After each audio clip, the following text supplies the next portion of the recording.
Hello hello hello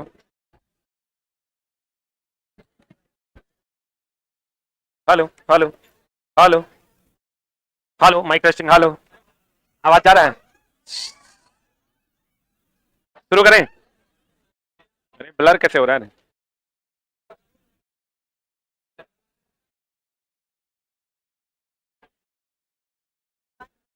एक minute online वालों रुक जाओ।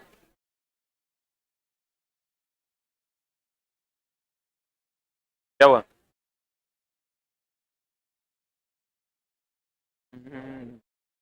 हेलो हेलो शुरू करें? आ जाइए दोस्त मेरे, चलें। आज जो क्वेश्चन हम दिए हैं दोस्त मेरे, ये ट्रेंडिंग क्वेश्चंस हैं और बेसिक कॉन्सेप्ट बहुत सारा आपका क्लियर कर देंगे, रिवाइज भी कर देंगे, जहां जहां कचरा होगा उसको साफ भी कर देंगे। तत्कालिक वेग और औसत वेग क्या होता है? तत्कालिक वेग होता है किसी निश्चित समय पर के वेग को तत्कालिक वेग कहते हैं, और औसत दो या दो से अधिक का जो औसत होगा उसी को क्या कहते हैं? औसत वेग। अब बढ़िया से देखिए, दुए को क्वेश्चन अगर पूछता है, एक मान लीजिए 2 मीटर पर सेकंड है, एक मान लीजिए 2 मीटर पर सेकंड है, ये भी 2 मीटर पर सेकंड है, और ये 2 मीटर पर सेकंड है, तो देखो हर समय वेग का मान समान है कि अलग अलग? इन दोनों का औसत निकालोगे, औसत वेग निकालोगे, 2 + 2/2 बराबर कितना हो जाएगा? 2 मीटर पर सेकंड है। इन दोनों का भी औसत निकालोगे तो आ जाएगा 2 + 2/2 बराबर कितना हो जाएगा? औसत वेग अगर इसका निकालोगे, औसत वेग निकालोगे तो औसत वेग इसका कितना हो जाएगा?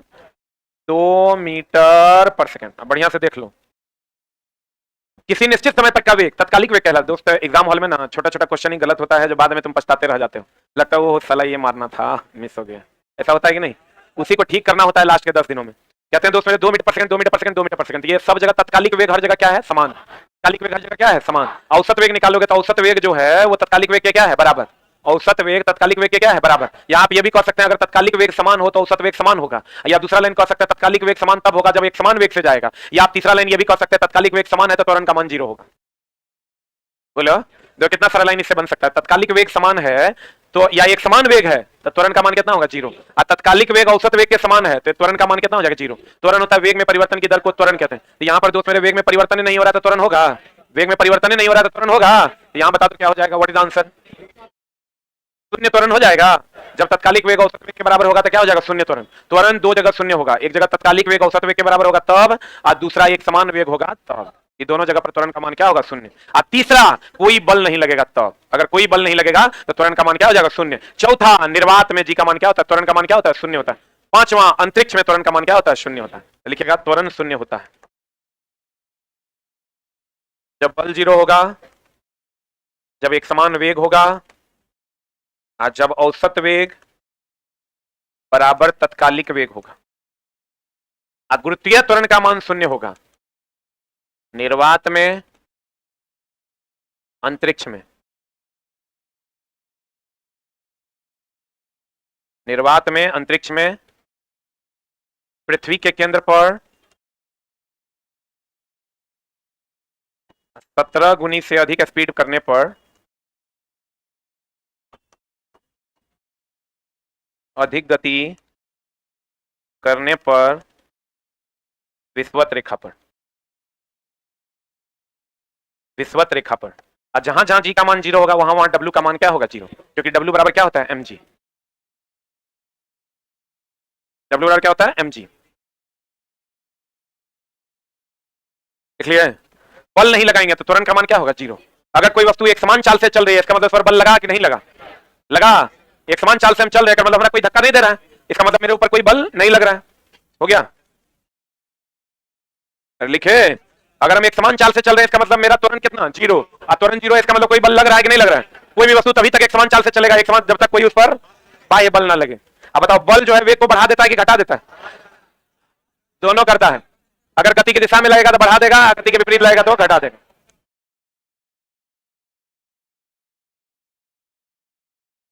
देखो, दूरी और विस्थापन का सवाल अधिकतर पूछता इसलिए है क्योंकि एनसीईआरटी में इसका सवाल दिया हुआ है, और हम बार बार कहते हैं दोस्त मेरे एकदम कंप्लीट इसको रिवाइज कर लो। दूरी और कौन? विस्थापन। दूरी और कौन? विस्थापन। दूरी की अगर हम बात करें और विस्थापन की अगर हम बात करें दोस्त मेरे, दूरी और विस्थापन की बात अगर हम करते हैं तो यहां से अगर सीधे चलेगा तो ये क्या होगा? कितना बार बताएं? सीधा चलेगा तो विस्थापन, और टेढ़ा मेढ़ा चलेगा तो दूरी। सही है। दूरी की बात अगर हम करें तो ये अदिश राशि है क्योंकि इसकी कोई निश्चित दिशा नहीं है। विस्थापन कौन राशि है? सदिश। इसका मान या तो पॉजिटिव होगा या तो 0 होगा। इसका मान पॉजिटिव होगा, निगेटिव होगा, 0 भी होगा, तीनों ना होगा। और हमेशा हम कहते हैं दोस्त मेरे कि दूरी बट्टे विस्थापन का जो मान होगा, दूरी हमेशा बड़ा होता है, तो एक से बड़ा और बराबर। बराबर कब होगा? जब दोनों सीधी सड़क पर चलेगा। तो दूरी और विस्थापन का मान क्या होगा? बराबर।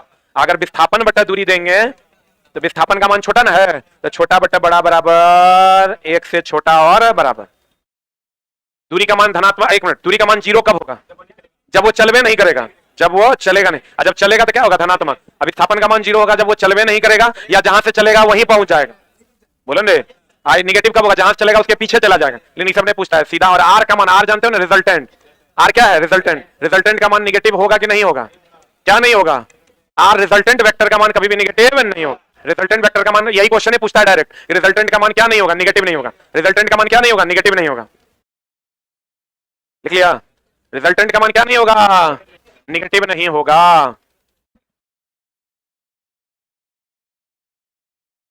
रिजल्टेंट का मान क्या नहीं होगा? निगेटिव नहीं होगा। दूरी बटा विस्थापन is greater than equal to 1, विस्थापन बटा दूरी is less than equal to 1। दूरी बटा विस्थापन, दूरी बड़ा होगा ना, देख के मारना। और रिजल्टेंट में का मैग्नीट्यूड कभी भी निगेटिव नहीं होगा। विस्थापन धनात्मक, ऋणात्मक, शून्य तीनों होगा। दूरी या तो धनात्मक होगा या तो क्या होगा? शून्य होगा। क्लियर है? एकदम चलाएगा, देख के जाना। बता दो, जहां से चला वहीं पहुंच गया। विस्थापन क्या हो जाएगा? 0। विस्थापन क्या हो जाएगा? 0। एक वस्तु ऊपर की ओर फेंका जाता है या 100 मीटर की ऊंचाई तक जाता है और फिर फेंकने वाले के पास आ जाता है, तो विस्थापन का मान कितना हो जाएगा? 0। अब दूरी हो जाएगा 100 गया, 100 आया, तो कितना हो गया? 200। 200 ना।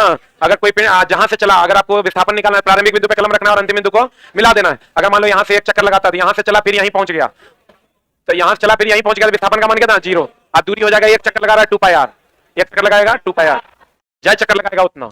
एक कण एक समान वेग से गतिमान है, देख लो फिर वही क्वेश्चन है। एक समान वेग से गतिमान है मतलब 2 मीटर पर सेकंड, 2 मीटर पर सेकंड, अब 2 मीटर पर सेकंड से गतिमान है, तो कण की गति के संबंध में से कौन सा कथन सत्य है? बताइए कौन सा कथन सत्य है? एक समान रूप से अगर गतिमान है तो इसकी चाल शून्य है। चाल तो ये है, इसका त्वरण शून्य है, इसका त्वरण वेग के विपरीत है, इसकी चाल परिवर्तित हो सकती है, इसका त्वरण का मान क्या है? शून्य। सही है? यही है वो पेंच वाला क्वेश्चन है ग्राम। अगला ये बता दिए था अभी हम ना। क्वेश्चन कह रहा है कोई कार समतल सड़क पर त्वरित होकर अपने आरंभिक वेग का 4 गुना वेग प्राप्त कर लेता है। इस प्रक्रिया में कार की स्थिति ऊर्जा में कोई परिवर्तन, देखो चलाइए, स्थिति ऊर्जा गति ऊर्जा का जो मामला है इसको एक बार बढ़िया से देख लो। पहले तो तुमको यांत्रिक ऊर्जा का फॉर्मूला पूछता है। यांत्रिक ऊर्जा बराबर होता है स्थितिज ऊर्जा, यांत्रिक ऊर्जा बराबर स्थितिज ऊर्जा प्लस कौन ऊर्जा? यांत्रिक ऊर्जा बराबर स्थितिज ऊर्जा प्लस कौन ऊर्जा? गतिज ऊर्जा। दोस्त मेरे ये हमेशा याद रखना कि mechanical energy is equal to ये प्लस ये, लेकिन कभी कभी उल्टा कर भी पूछ दिया है। तुम्हारे प्रीवियस ईयर क्वेश्चन है कि गतिज ऊर्जा बराबर क्या हो जाता है, तो गतिज ऊर्जा बराबर हो जाएगा यांत्रिक ऊर्जा, यांत्रिक ऊर्जा माइनस कौन ऊर्जा? माइनस कौन ऊर्जा? स्थितिज ऊर्जा। यांत्रिक ऊर्जा माइनस कौन ऊर्जा? स्थितिज ऊर्जा। ऐसी को स्थितिज ऊर्जा के टर्म में भी तो लिखा जा सकता है। स्थितिज ऊर्जा के टर्म में लिखेंगे तो भैया इसको यहाँ रखेंगे, इसको इधर लेके आ जाएंगे, लिख सकते हैं। अरे बोलवे नहीं करता है, आश्चर्य भरी निगाहों से ना देखो। पोटेंशियल एनर्जी बराबर क्या होता है? mgh। काइनेटिक एनर्जी बराबर क्या होता है? Half mvf। अब बहुत एग्जाम में कोयला नहीं खोदना है, बढ़िया से समझ लो, 3-4 एग्जांपल फिक्स है, वही पूछेगा। पोटेंशियल एनर्जी का एग्जांपल खाली पूछेगा तुमको, स्प्रिंग पूछेगा, गद्दा पूछेगा, बांध पूछेगा, हथौड़ा उठाया हुआ पूछेगा, और कौन पूछेगा? स्प्रिंग हो गया, गद्दा हो गया, बांध हो गया, हथौड़ा हो गया, धनुष हो गया, गुलेल हो गया।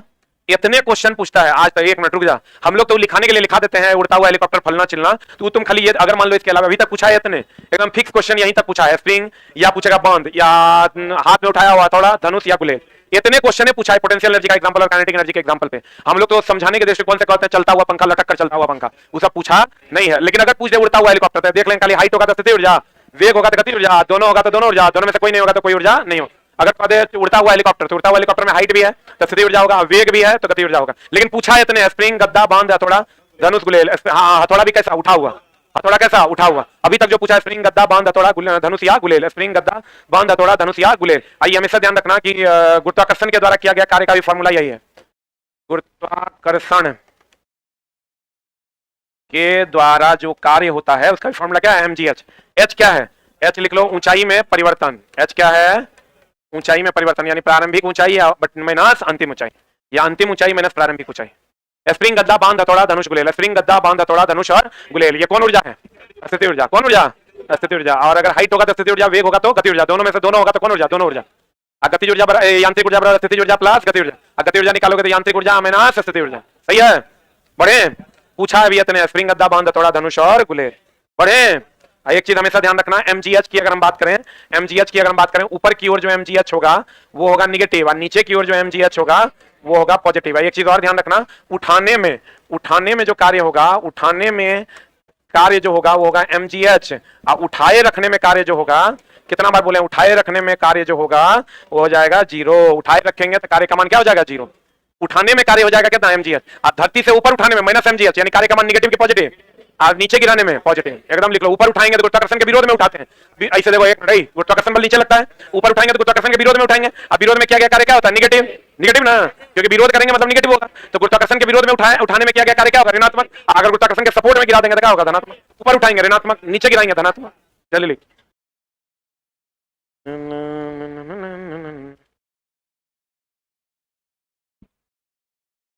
हो गया। ऊपर उठाएंगे तो निगेटिव, ऊपर उठाएंगे तो निगेटिव, ऊपर उठाएंगे निगेटिव। पढ़े, ऊपर उठाएंगे तो क्या, निगेटिव। एक चीज और जान लो दोस्त मेरे, कि पावर का जितना फॉर्मूला है, शक्ति बराबर कार्य बटा समय, या mgh/t, यही फॉर्मूला लगता है हमेशा। सीडी वाला क्वेश्चन देगा तो h को खाली बदलना ना भूलना, न तो गड़बड़ हो जाएगा। शक्ति बराबर क्या होता है, कार्य बटा समय, mgh, और कार्य बराबर क्या होता है, fs cos theta, fs cos theta. आइए हमेशा ध्यान रखना, थीटा का मान अगर 90 डिग्री होगा तो cos 90 0 होता है, कार्य का मान क्या होगा 0। थीटा का मान अगर 0 डिग्री होगा तो cos 90 होता है, cos 0 होता है 1, जो महत्तम मान है, जिसमें कार्य का मान क्या होगा, महत्तम। और थीटा का मान अगर 180 डिग्री होगा, बल और विस्थापन के बीच का कोण है थीटा, थीटा का मान 180 डिग्री हो जाएगा, कार्य का मान क्या होगा, ऋणात्मक। और ये ऋणात्मक कार्य किसके कारण होता है, घर्षण बल के कारण। अगर कोई आदमी बोझा लेकर जा रहा है, थीटा का मान 90 होगा, कार्य का मान क्या होगा 0। धक्का लगाएंगे तो विस्थापन का मान 0 होगा, कार्य का मान क्या होगा 0। अगर कोई आदमी दो ऑप्शन दे देखिए, एक आदमी बैठकर पढ़ रहा है, एक आदमी बोझा लेकर जा रहा है, किसमें कार्य 0 होगा, जो आदमी बैठकर पढ़ रहा है उसमें कार्य 0 होगा, क्योंकि उसका विस्थापन एक्जैक्ट क्या होगा 0। जो आदमी चल रहा है उसका थीटा का भी 90 हो भी सकता है और नहीं भी हो सकता है। पढ़े, थीटा का मान 90 डिग्री, कार्य का मान कितना 0, थीटा का मान 0 डिग्री, कार्य का मान कितना महत्तम, थीटा 180, कार्य का मान कितना ऋणात्मक। थीटा 180 होगा, कार्य का मान क्या होगा ऋणात्मक। और ऋणात्मक कार्य किसके कारण होता है, घर्षण बल के कारण, क्योंकि घर्षण में गति भैया इधर होता है, घर्षण बल इधर होता है। घर्षण बल इधर में होता है, अरे बोल लो, घर्षण बल इधर में होता है, दोनों एक दूसरे के क्या होता है, विपरीत। कोई स्टाफ है वहां ऊपर में देखो तो, केबिन में बोलना सर का मोबाइल सर मांग रहे हो, चार्ज में लगा हुआ हो गया। अरे हुआ। अब तुमको जो दोस्त पूछेगा ना, यही वाला कंडीशन भी पूछेगा, ये वाला भी पूछेगा, ये वाला भी पूछेगा, तीनों पूछता है। कार्य का मान ऋणात्मक कब होता है, कार्य, शक्ति और ऊर्जा। यहां आंसर बता दो क्या होगा। कोई कार किसी समतल सड़क पर त्वरित होकर आरंभिक वेग का 4 गुना, स्थिति ऊर्जा में कोई परिवर्तन होगा, परिवर्तित नहीं होगा। खींचे हुए धनुष को छोड़ रहा है, तो हड़बड़ा के मारोगे तो धनुष में स्थिति ऊर्जा मार दोगे, जो कि ऑप्शनों में नहीं है। खींचे हुए धनुष को छोड़ते समय धनुष की स्थिति ऊर्जा, तो अगर धनुष को छोड़ दोगे तो धनुष जाएगा, तो स्थिति ऊर्जा किसमें बदल जाएगा, गति ऊर्जा में बदल जाएगा। मान लेंगे गति ऊर्जा, गति ऊर्जा इज द राइट आंसर। एक चीज और ध्यान रखना, ध्वनि तो एक प्रकार का कंपन के कारण उत्पन्न होता है, किसके कारण, कंपन ऊर्जा है, कंपन ऊर्जा है। लेकिन एक चीज ध्यान रखना, ऊष्मा जो है वो अणुओं की गतिज ऊर्जा के कारण उत्पन्न होता है, अणुओं की औसत गतिज ऊर्जा के कारण। अणुओं की गतिज ऊर्जा ऑप्शन में देता है, औसतो गतिज ऊर्जा देगा, मारना अणुओं की औसत गतिज ऊर्जा के कारण, अणुओं की औसत गतिज ऊर्जा के कारण। और चला, आज के एलपी टेस्ट में था क्या,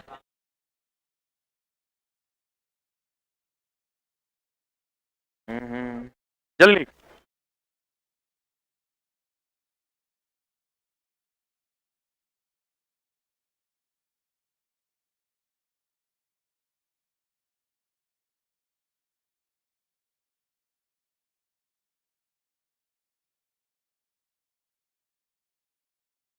हो गया। देखो ऊष्मा पूछता है क्वेश्चन, ऊष्मा क्या है, अणुओं की औसत गतिज ऊर्जा के कारण ऊष्मा उत्पन्न होता है। गतिज ऊर्जा के कारण नहीं, औसत गतिज ऊर्जा के कारण उत्पन्न होता है।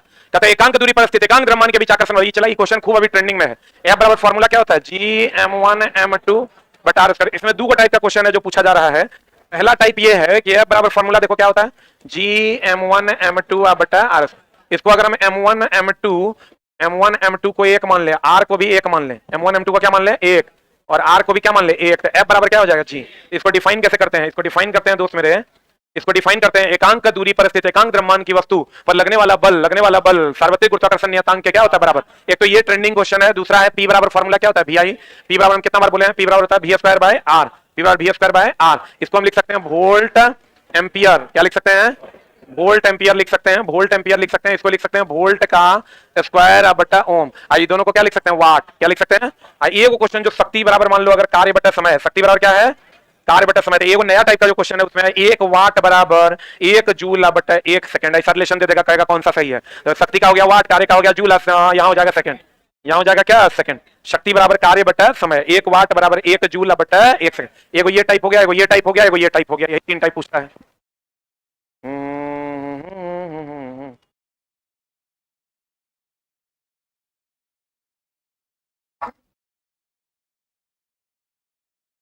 हो गया। शक्ति बराबर फॉर्मूला क्या हो जाएगा, कार्य बटा समय। 1 वाट बराबर 1 जूल बटा 1 सेकंड। तीनों ट्रेंड समझ में आ गया ना।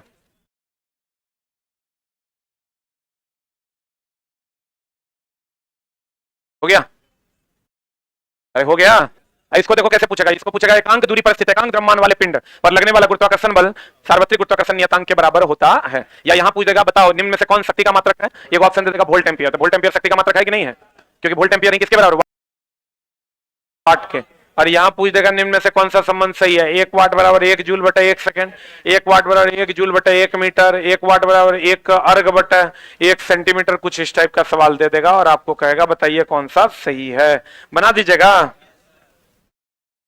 एकांक दूरी पर स्थित एकांक द्रव्यमान के बीच आकर्षण बल किसके बराबर होता है, सार्वत्रिक गुरुत्वाकर्षण नियतांक।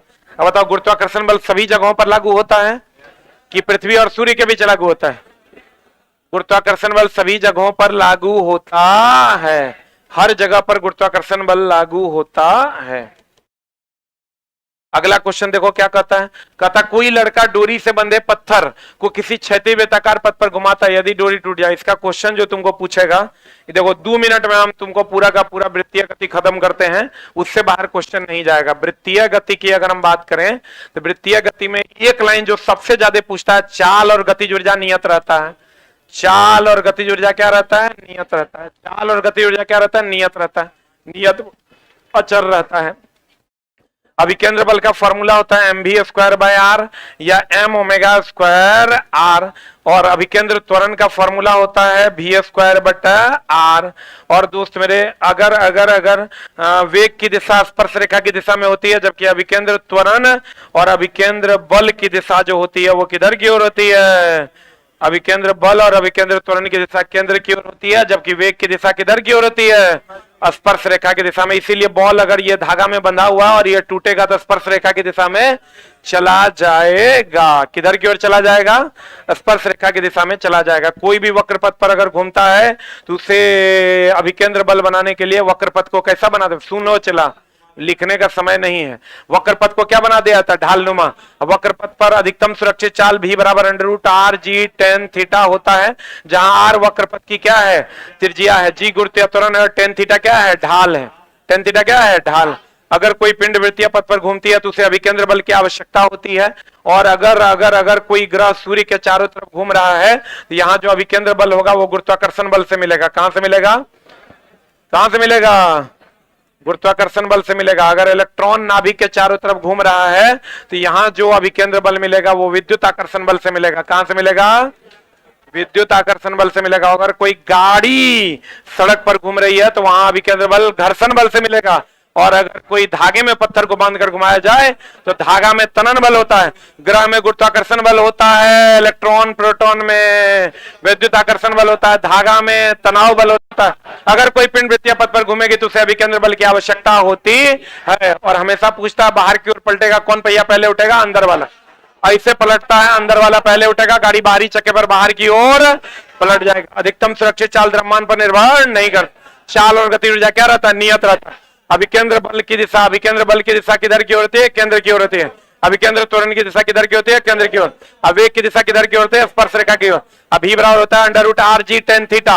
वक्र पथ को ढालनुमा बनाया जाता है अभिकेंद्र बल प्राप्त करने के लिए। और इसके बराबर तथा विपरीत एक बल लगता है जिसे हम अपकेंद्र बल कहते हैं। कौन बल कहते हैं, अपकेंद्र बल कहते हैं। अपकेंद्र बल को केंद्रापसारी बल भी कहते हैं, केंद्रापसारी बल। और अभिकेंद्र बल को केंद्राभिसारी बल कहते हैं, केंद्राभिसारी बल कहते हैं। यह अपकेंद्र बल एकमात्र ऐसा बल है जो कैसा बल है, काल्पनिक बल है, जो न्यूटन के तीसरे नियम की सत्यता को बचाने के लिए किधर की ओर लगता है, बाहर की ओर। तो कौन सा बल काल्पनिक बल है, अपकेंद्र बल। कौन सा बल केवल गुरुत्वाकर्षण का बल है, गुरुत्वाकर्षण बल। सबसे कमजोर बल गुरुत्वाकर्षण बल। कौन सा बल है जो छीन बल है, घर्षण बल। और सबसे मजबूत बल नाभिकीय बल, सबसे मजबूत बल नाभिकीय बल, सबसे मजबूत बल नाभिकीय बल। अपकेंद्र बल बाहर की ओर लगता है कि अंदर की ओर,